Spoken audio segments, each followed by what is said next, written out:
Lilian Bonareri, and I'm the financialist. I'm Hilda Moses, I'm the manager. I'm Daisy Kemunto, the marketing director. I'm Brazilian Award, the developer. And I'm Bonareri Mishad, the director of Team Geeky, and we are from Kereri Girls. Have you ever been attacked or involved in an incident where you obviously knew that your life is in danger but you can't help since you don't know how or where to call for assistance from the concerned authority? Many lives are lost daily countrywide. Property is being destroyed. Where it is not destroyed, it is stolen, but through violent means.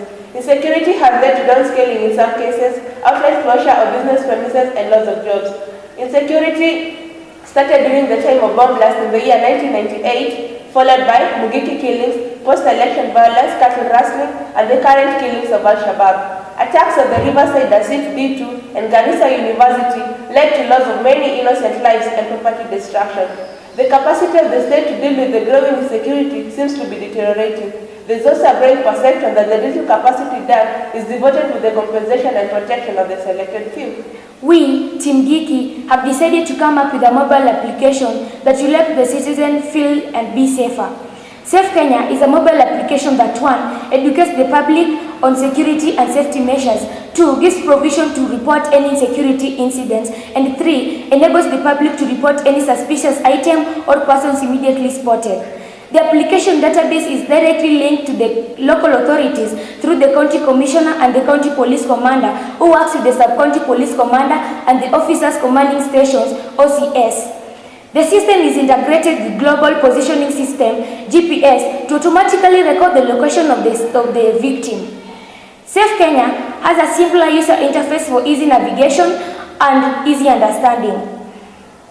On reporting an incident, an alert bearing the location and type of crime will be sent to the head police.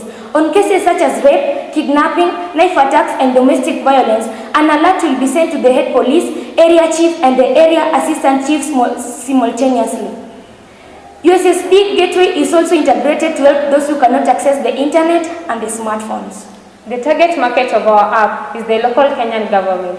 It will help the concerned authorities to reduce cases of insecurity and to save lives of its citizens. According to research, 3,000 to 13,000 people have lost their lives due to terror attacks. In the first 8 months of 2010, 2,554 citizens have lost their lives on Kenyan roads, as recorded by the National Transport and Safety Authorities. Also, UNICEF records that 1.9% per 100,000 people are raped annually. Therefore, our app Safe Kenya will enable the concerned authorities to manage and properly respond to such occurrences. Competition-wise, our application is the best solution since it educates and creates awareness. It reports incidences of insecurity and suspicious items to the concerned authorities. Unlike other applications such as Ushahidi app and platforms such as Facebook, our app is unique in that 1, it does not require the user to create an account or log in to report an incident. 2, it conceals the identity of the user.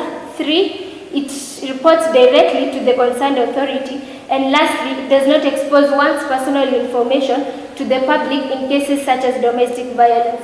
Moreover, the app will be integrated with USSD code to facilitate communication for people without smartphones and internet connection.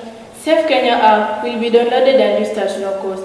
According to research done on apps downloaded at cost, very few apps are paid for. This limits the public from using. Therefore, for the benefit of our nation, our app will be free.